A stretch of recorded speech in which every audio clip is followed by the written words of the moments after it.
Saludos cordiales, amigos y seguidores de Nostromo 3.0. Aquí ya tenemos esta tercera entrega de estos pequeños programitas que estoy haciendo desde mi casa de manera casera y totalmente desinteresada, y para que en definitiva estemos todos un poco más informados de ciertas cosas que en ocasiones no ocupan lo que son los grandes titulares de nuestra prensa normalmente, o de la televisión o de los medios de comunicación. En este caso quiero, antes de nada, deciros desde el búnker, desde este búnker que es mi casa, que en definitiva también es vuestra casa a partir de ahora. Quiero, como digo, dedicar este pequeño programita a la memoria de un gran investigador, escritor, divulgador, que es el desaparecido Andreas Faber-Kaiser. Y de hecho tiene que ver bastante este programa de hoy, ya no solo con su memoria, sino con su obra, con su investigación. He querido llamarlo precisamente con el siguiente nombre: Nuevo Pacto de Silencio, en honor a su libro Pacto de Silencio. Pero ya veréis por qué le llamo de esta forma, ¿no? Y tendría un sobrenombre también este pequeño programa, y es el síndrome tóxico al SARS-CoV-2. Empezamos, por lo tanto, desde el principio, para explicaros de qué es lo que quiero hablaros en esta ocasión. Bueno, la ocultación de la verdadera causa del conocido como síndrome tóxico, allá por los años 80, a principios de los 80, afectó sobre todo a toda España. Impidió la curación de miles de españoles, ocultando esta verdad incómoda por parte, sobre todo, del gobierno y por estamentos superiores. Como digo, mientras la ciencia, a los 3 meses, ya sabía definitivamente que no podía ser el aceite de colza, el famoso aceite de colza, tan devaluado en aquel momento a raíz de esta crisis. El poder, sin embargo, acusaba y encarcelaba a las industrias y a los industriales precisamente de la producción y distribución del aceite de colza, muy conocido en aquel momento y que se dejó básicamente de consumir durante mucho tiempo por desconocimiento, porque pensaban que traía este síndrome. Mientras la ciencia a los 8 meses ya sabía cómo curar a los afectados, el poder ocultaba a más de 60.000 enfermos la posibilidad de curación o de alguna curación.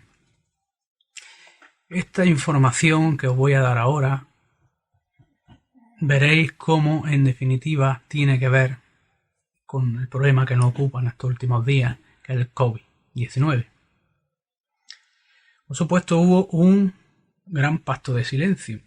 Un pacto de silencio extensible a todos los estamentos del Estado. Os empiezo desde el principio. La primavera de 1981 fueron envenenados más de 60.000 españoles, que se dice pronto. Más de 700 de ellos murieron. Desde entonces hasta hoy, los gobiernos de la desaparecida UCD y del PSOE han centrado sus esfuerzos casi en la totalidad por ocultar, impedir que el auténtico criminal salga a la luz pública. Había que borrar por todos los medios las huellas que conducían al foco de la intoxicación en aquel momento. Se llegó, por tanto, así a un oscuro montaje, a un montaje de ocultación, sobre todo de los distintos sectores del poder y de los servicios de inteligencia del Estado. Para conformar el efectivo pacto de silencio, como lo quiso llamar precisamente Andreas Faber-Kaiser, que fue el investigador que más apostó por llegar a la verdad del famoso conocido como síndrome tóxico o el síndrome del aceite de colza. Para evitar que se supiera la verdad en esta ocasión, que aquí se aplicó deficientemente a los seres humanos, en España, en esa fecha, una nueva combinación química aplicable en el futuro a una posible guerra química. Como estamos viendo, esto nos sonará de algo, precisamente por eso.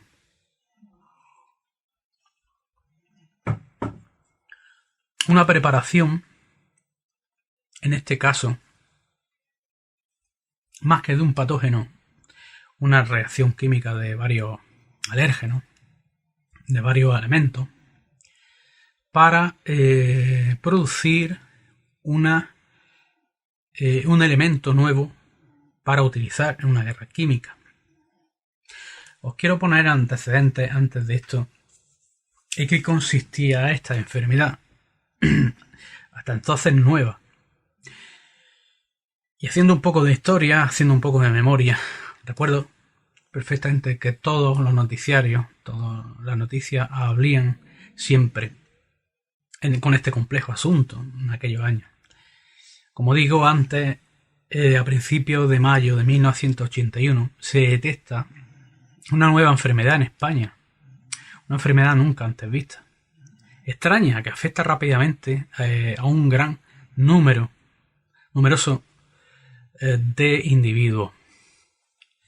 En los primeros días surgen multitud de hipótesis de urgencia, como suele ocurrir en estos casos, ya sabéis, y como lo que está ocurriendo ahora, ¿no?, sobre el origen que desencadenó la epidemia, hasta que el gobierno anuncia por primera vez por televisión española que la culpa de todo la tiene una partida de aceite de colza desnaturalizado, distribuida en venta ambulante. En definitiva, los industriales y comerciantes que intervinieron en aquel proceso de importación, manipulación, como he estado diciendo antes, o distribución de este conocido aceite de colza, son quienes se acabaron sentando en el banquillo. Se acabaron sentando en el banquillo acusados, finalmente. Y únicamente, también habría que decir. Pero a lo largo de los años posteriores, hubo una serie de científicos que han evidenciado que el aceite, presuntamente tóxico, no pudo haber sido de ninguna manera el causante de aquella tragedia. Simultáneamente, otros investigadores que han ido poniendo su esfuerzo tras multitud de pistas, sobre todo una pista muy diferente a todas, distinta, que conduce precisamente al origen mucho más lógico, por otra parte, de esta extraña epidemia, sin lugar a dudas.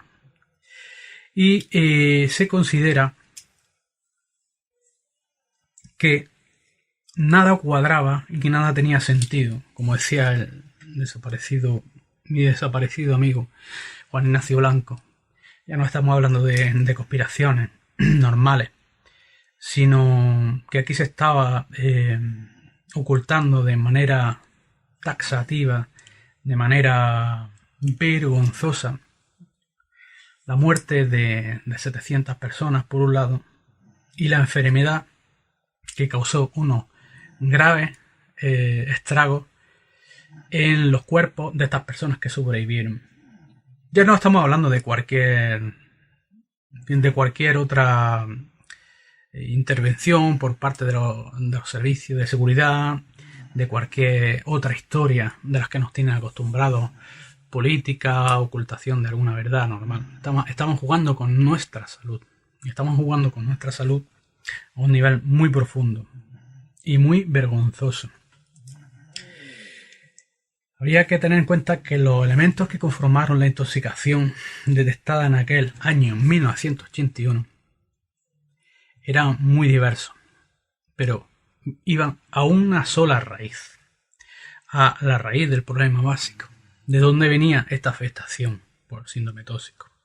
Esta pista tiene su punto de partida en una combinación, digámoslo de alguna forma, de un insecticida, concretamente un combinado nematicida orgánico fosforado que envenenó a los más de 60.000 víctimas.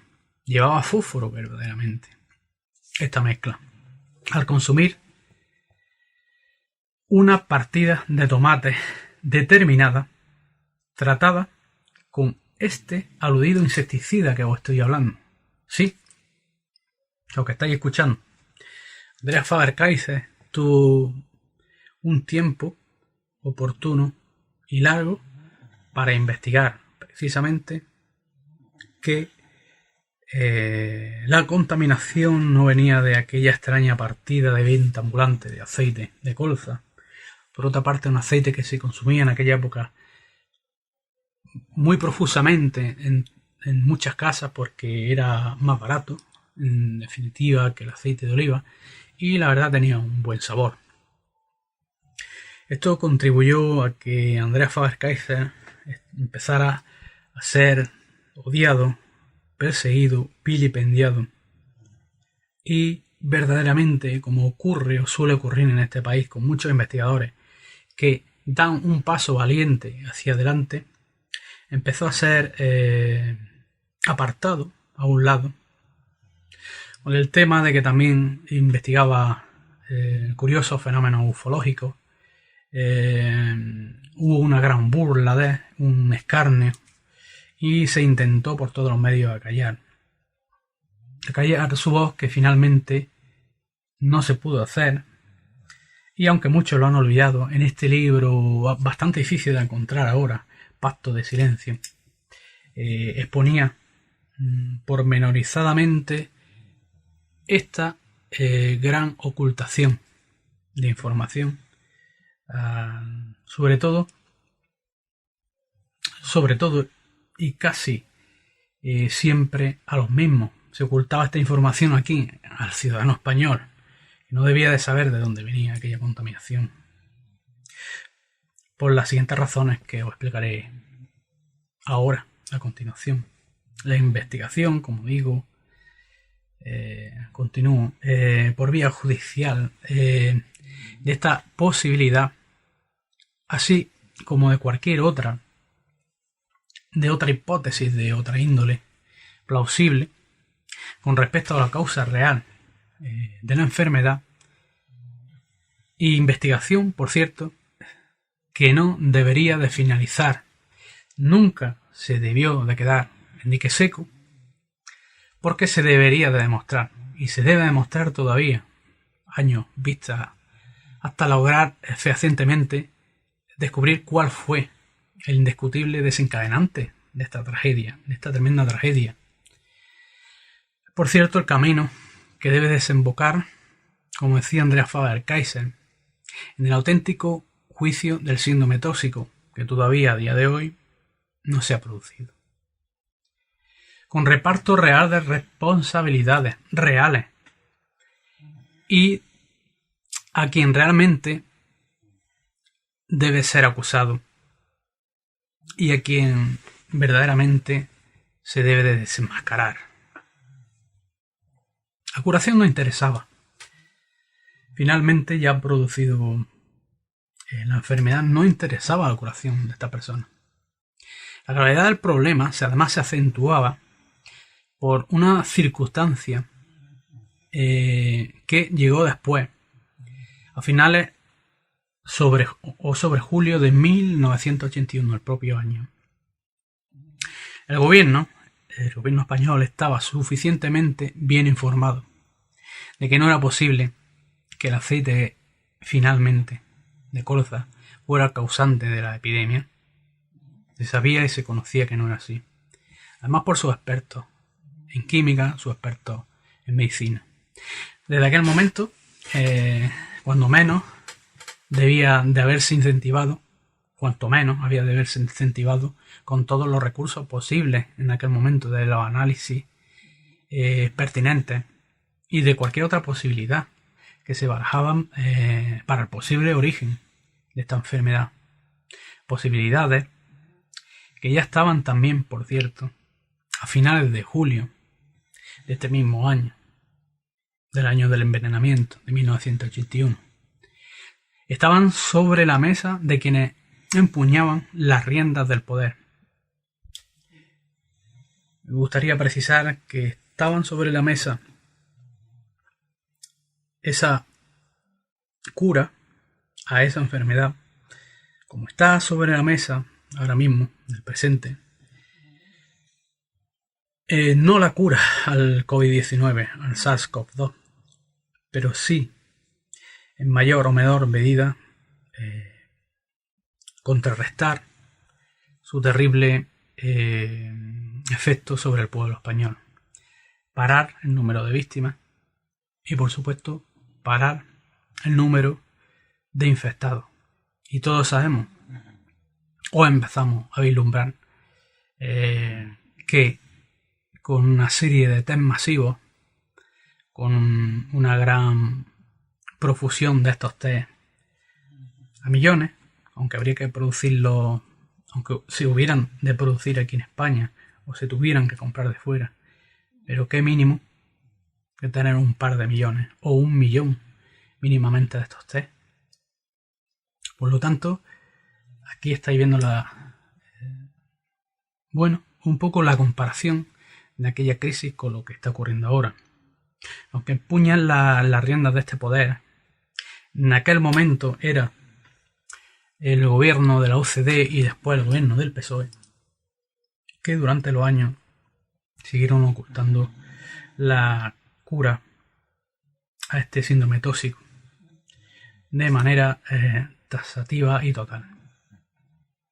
Era una prioridad absoluta puesto buscar esa cura, puesto que había personas que se estaban muriendo y estaban sufriendo mucho. Había reportajes en las televisiones públicas, sobre todo me acuerdo de un famoso reportaje de Informe Semanal, donde podíais ver la grave afectación y las graves secuelas, gravísimas secuelas que dejaba este síndrome tóxico en las personas envenenadas, contaminadas. Era terrible, pero aún así no interesaba encontrar la cura. No necesitaban encontrar el origen del mal, porque ya lo sabían, para poder intentar una curación adecuada de esos afectados. No interesaba para nada buscar el origen del mal, o por lo menos darlo a la luz pública. El origen lo conocían. Meses más tarde, pero siempre dentro del mismo año 81, fijaros que esto va a sonar de algo. El Ministerio de Sanidad queda ampliamente informado de la posibilidad de que determinado insecticida, con un nombre bastante extraño, como he dicho antes, organitofosforado, podía haber desencadenado la nueva enfermedad. Este insecticida se encontraba en muy pocos sitios. Lo sabía el Ministerio de Sanidad y no actuó en consecuencia, para nada. Se quedó de brazos cruzados. A mi entender, a mi juicio, la cosa se agrava aún más cuando, creo que 8 meses después de aparecer el primer caso del conocido síndrome tóxico, un médico militar, precisamente, tiene que salir del ejército.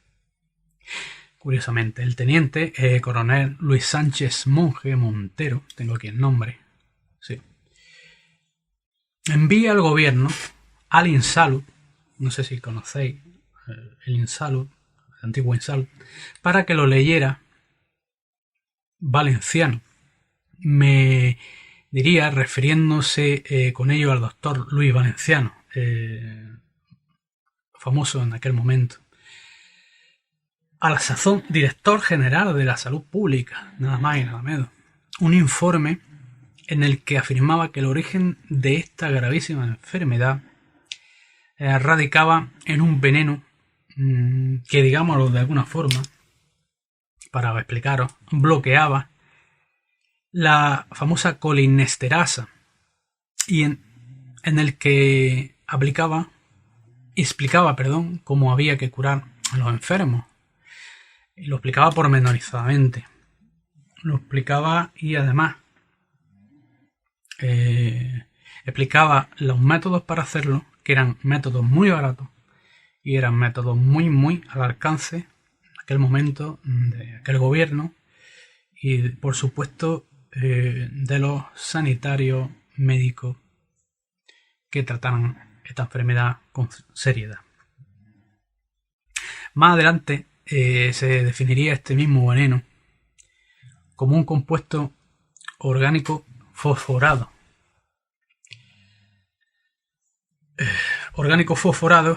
Que solo se encontraba en un sitio en España en aquel momento. No se trataba de una aventurada, por lo tanto, teoría del doctor Sánchez Monge. Ya había curado para entonces particularmente a unos cuantos afectados con ese método. Lo cual quiere decir, como sabéis, que tal vez, no todas, pero decisivamente muchas de las 60.000 víctimas de este conocido síndrome tóxico podían estar curadas desde 1982, pero no fue así. Siguieron hacia adelante con su enfermedad. Pero nadie reacciona en el interior del Insalud, el del gobierno de aquel momento, ¿no? Ni tampoco en la Dirección General de Salud Pública, la famosa Dirección General de Salud Pública de aquella época. La gravedad de la inhibición oficial no terminaba allí. El doctor Sánchez Monge envía también un informe sobre sus evoluciones y curaciones a publicaciones especializadas de Tribuna. No sé si conocéis la revista Tribuna Médica. Es una revista que tenía un gran renombre en aquel momento, a nivel profesional sobre todo, y estaba por lo tanto en manos de todos los profesionales de la salud esa cura. Su página 8 lo reproduce en su número 937. Reproduce esta cura correspondiente al 19 de marzo de 1982. Lo tengo aquí delante. Yo me imagino que el Ministerio de Sanidad debe estar puntualmente informado de cuántas noticias interesantes se publican, por lo tanto, en un semanario de estas características como era Tribuna Médica. Era un semanario bastante accesible, sobre todo para el Ministerio de Sanidad en aquel momento. Era muy conocido, de hecho. De modo que me imagino que el señor ministro en aquel momento, enterado de que hay un médico que está afirmando haber curado a una serie de pacientes de esta enfermedad denominada de síndrome tóxico, una enfermedad nueva, por cierto, y desconocida, sobre todo en cuanto a su tratamiento. No estaba especificada en boletines médicos, no había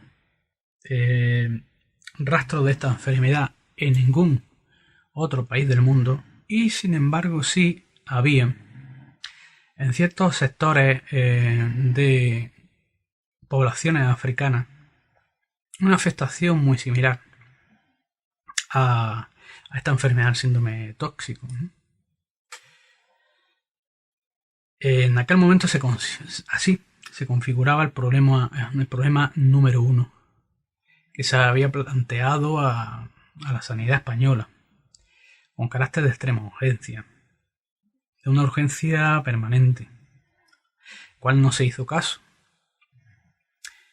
Me imagino que en estas circunstancias el máximo responsable de la salud de sus conciudadanos lo dejará todo, o lo dejaría todo, mejor dicho, para leer lo que escribe un médico que afirma que había logrado la curación de unos cuantos afectados. Debería de haberle llamado muchísimo la atención, pero no se le hizo caso. Y bueno, al minuto siguiente conseguir concluir la lectura de este famoso artículo en la revista Tribuna Médica. Pues bueno, estos que velaban por nuestra salud, como los que están velando hoy por nuestra salud, debería de haber cogido, haber levantado el teléfono y haber llamado al médico en cuestión para tenerlo al cabo de una hora en el Ministerio de Sanidad, al médico militar del que os estoy hablando, y discutir, qué menos, ¿no?, que discutir con él su experiencia, hombre, sobre todo con la finalidad de aplicarla finalmente, ¿no?, en el supuesto de que realmente resultaran positivas. Al resto de la población afectada por la misma epidemia se le dejó atrás, se le dejó a un lado. Nadie, ni siquiera el INSALU, ni el Ministerio de Sanidad, se acercó a ver qué más tenía que decir el único médico, precisamente español, que había logrado la cura de la afectación de esta enfermedad en un montón de pacientes, en nada desdeñable, por otra parte. Y se podía haber aliviado a tantísimos enfermos de esa masiva intoxicación. Probablemente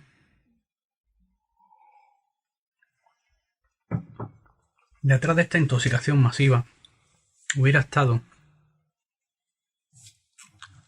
habido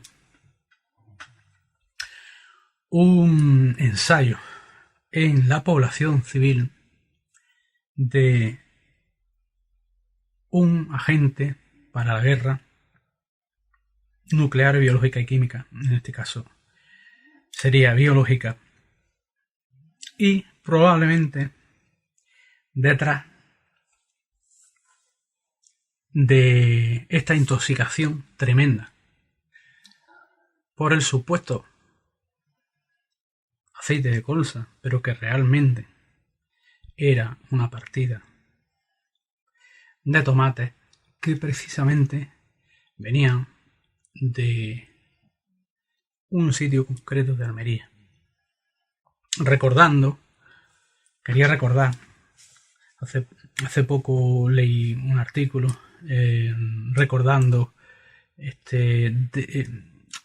ya vilipendiado, desaparecido de la sociedad pública española, síndrome tóxico.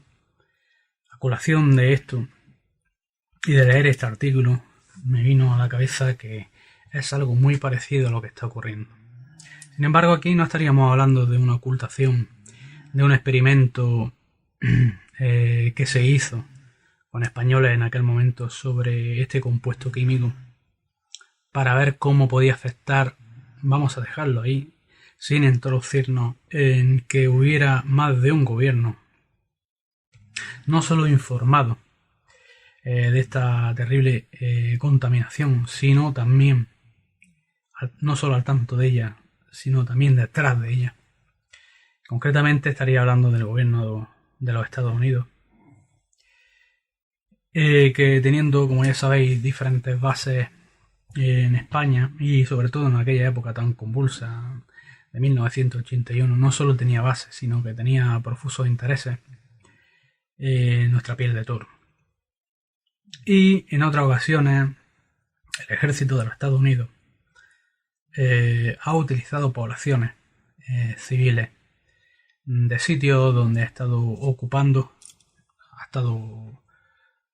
ha tenido bases y demás en estos sitios ha terminado haciendo una serie de investigaciones. Dejémoslo ahí, dejémoslo en investigaciones, por no decir, bueno, estaban probando en la población civil un tipo de experimento. No quiero enrollarme más con este tema del aceite de colza y ya os he recordado en qué consistió esta enfermedad.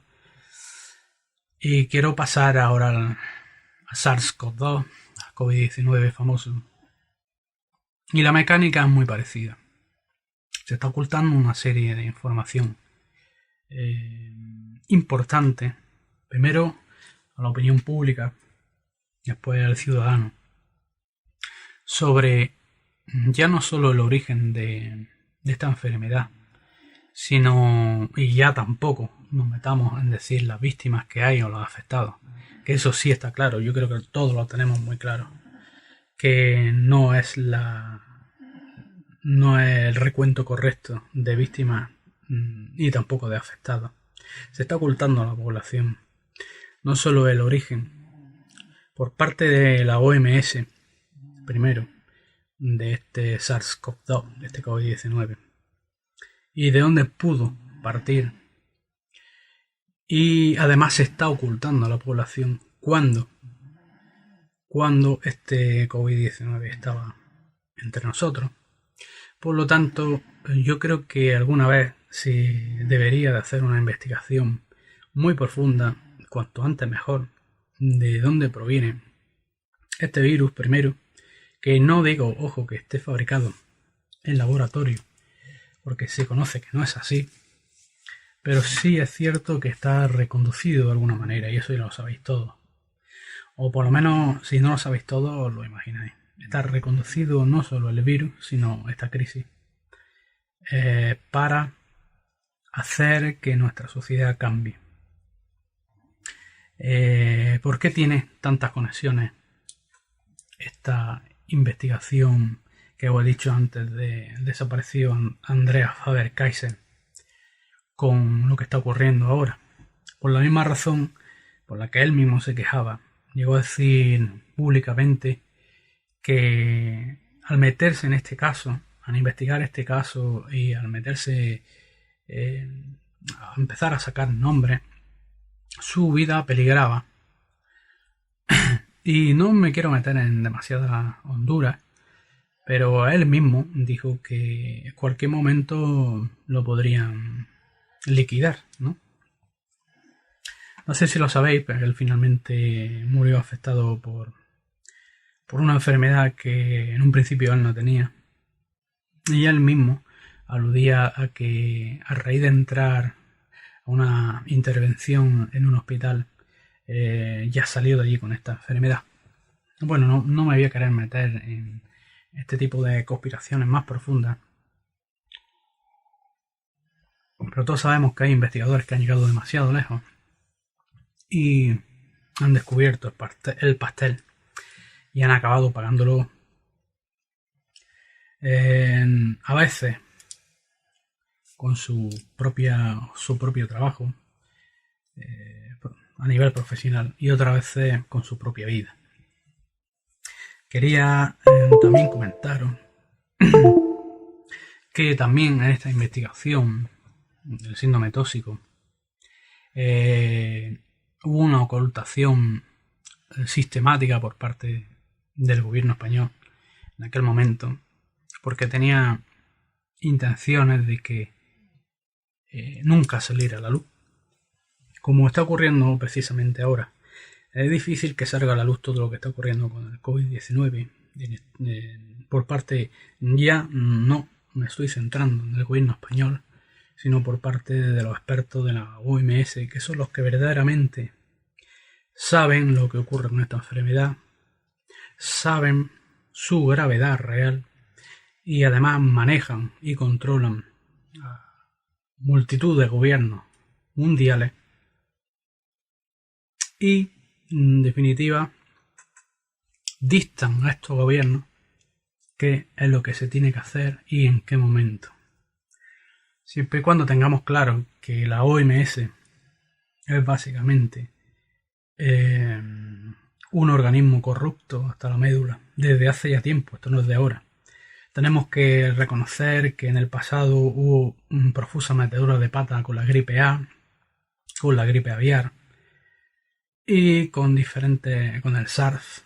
Con el SARS también hubo un montón de problemas y un montón de engaños y un montón de mentiras por parte de esta OMS.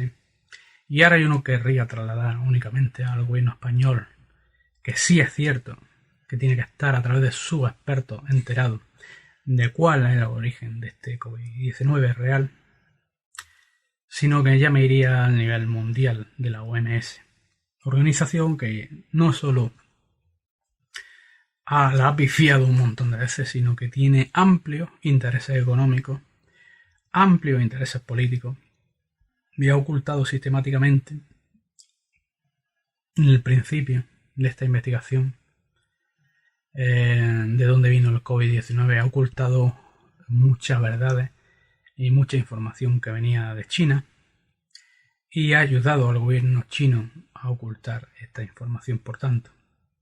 Entonces no quiero extenderme más. Quería que investigarais sobre esta enfermedad del síndrome tóxico o la enfermedad del aceite de colza, como se le llamaban. Yo era muy pequeño, tenía 9 años cuando esto ocurrió, pero me acuerdo perfectamente de todo.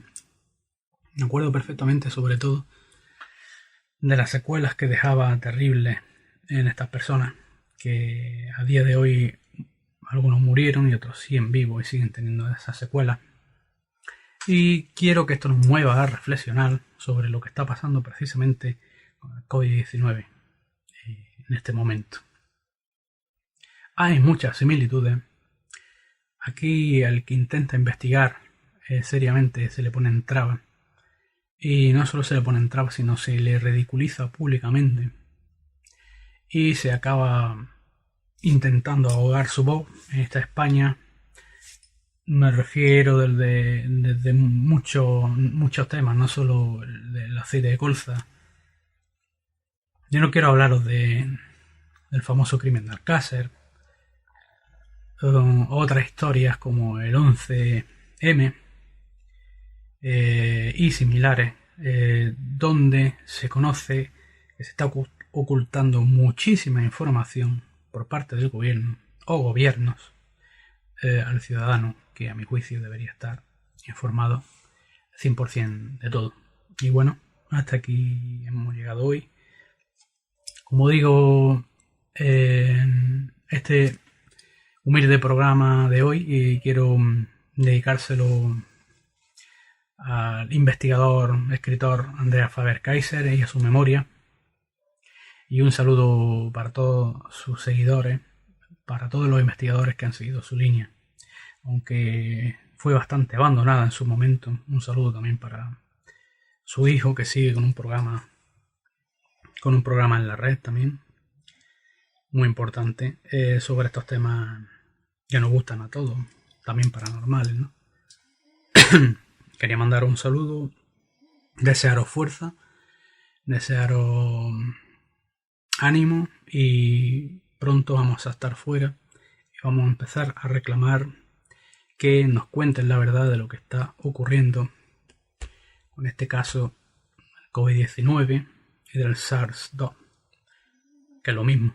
SARS-CoV-2 es exactamente igual, pero creo que 20.000 personas, ya no sé, ya van más de 20.000 personas muertas, merecen la pena investigar y profundizar en esto, sobre todo máxime porque después de este confinamiento viene lo peor, y viene los cambios económicos y viene el desastre que nuestro gobierno, movido por la OMS, ha hecho que se convierta nuestra economía, y va a hacer que se convierta en nuestra vida en algo totalmente diferente si seguimos por este camino. Tenemos que espabilar, tenemos que despertar y pedir cuentas, primero a este gobierno y después a la OMS. Me gustaría que investigáramos todo, que leyéramos todo y que nos dejemos de bulos, quizás por un lado y por otro, porque también por parte del gobierno ahí está sustentando un montón de bulos, y hay que reconocer que también hay bulos por parte de la población y por parte de los partidos de derecha que se están metiendo y mezclando todos en la red, y eso no viene bien para nada. Bueno, hasta aquí hemos llegado hoy, espero que os haya gustado y ya sabéis, darle like en mi cuenta de YouTube, a Nostromo 3.0, si os ha gustado, suscribiros, y si no os ha gustado pues me podéis poner verde, os doy total libertad. Venga, un abrazo amigos, un abrazo para todos y de esta salimos, fuerza.